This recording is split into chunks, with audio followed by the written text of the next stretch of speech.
കൂട്ടുകാരെ, കാശ് കൊടുത്ത് ഇതേമാതിരി ഒരു വണ്ടി വാങ്ങിയ എന്താ നോക്കിക്കാം. എത്രമാത്രം പൊക്കത്തിലാണ് മെറ്റലിൻ്റെ പുറത്തൂടെ ഈ വണ്ടി പോകുന്നതെന്ന് നോക്കിക്കാം. എൻ്റെ പേര് ലോഡർ എന്നാണ്. എന്താണ് എൻ്റെ കളി എന്ന് നോക്കിക്കാം. ഉണ്ടോ, അവൻ തറയിൽ നിന്ന് ഇത്രയും പൊക്കത്തിലുള്ള മെറ്റലിൻ്റെ പുറത്തുകൂടെ പോയി അവൻ ലോഡ് കയറ്റുന്നുണ്ടോ. സ്റ്റോക്ക് ചെയ്യുക സാധനം. എൻ്റെ വീടിൻ്റെ തൊട്ടടുത്തുള്ളതാണ് കേട്ടോ. അതിൻ്റെ ഓപ്പറേറ്റർ എന്ന് പറഞ്ഞാൽ ഒരു ബംഗാളി സഹോദരനാണ്. ഉണ്ടോ, അവിടെ കണ്ടോ റോഡ് വെട്ടുന്നുണ്ടോ, റോഡ് മാതിരി ആക്കുന്നുണ്ടോ. ഇനി അടുത്ത ലോഡ് കയറി പോകുമ്പോൾ അതിൻ്റെ മേളിൽ കൂടെ കയറിപ്പോയി അങ്ങനെ പൊക്കും. അതായത് അതിൻ്റെ അപ്പുറത്ത് കാണുന്ന തെങ്ങില്ലേ, അത്രയും ദൂരത്തിലത് പോകും. അതാണ് ഈ വണ്ടിയുടെ കൊണ്ടുള്ളൊരിത്. ടോറസിലൊക്കെ ചുമ്മാ കോരിയിടും. അതിൻ്റെ ആ ബക്കറ്റ് കണ്ടോ, തള്ളുന്ന സാധനം.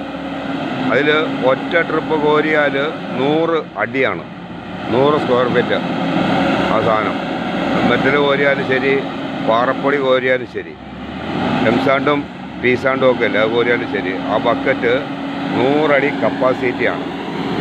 അത് തിരിച്ചിറങ്ങി വരുമ്പോൾ കാണിക്കാം. കണ്ടോ, റോഡ് മാതിരി വണ്ടി കയറി ഇരുത്തുന്നുണ്ടോ, ടൈറ്റ് ആക്കുവാണ് കേട്ടോ. എൻ്റെ ബക്കറ്റ് കണ്ടോ, അതിനകത്തോട്ടൊന്ന് ശ്രദ്ധിച്ചാൽ ആ ബക്കറ്റിനകത്തോട്ട് കേട്ടോ. ഒറ്റ കോരലിന് 100 അടിയാണ്. ഇതിപ്പോൾ തന്നെ എന്തുമാത്രം പൊക്കത്തിലാന്ന് നോക്കിയാൽ. ഈ തറയിൽ നിന്ന്, ഇതാ തറ, ഈ തറയിൽ നിന്ന് എന്തുമാത്രം പൊക്കത്തിലാണ് ഇത് കയറിയേക്കുന്നത്. അതിപ്പോൾ പൊങ്ങിയേക്കുന്നതിനെക്കാട്ടിലും ഡബിള് പൊക്കത്തിൽ കയറും. അതിനിപ്പോൾ അവിടെ കുത്തിയെടുക്കുവാണ്. ഉണ്ടോ, കോരി എടുക്കുന്നുണ്ടോ.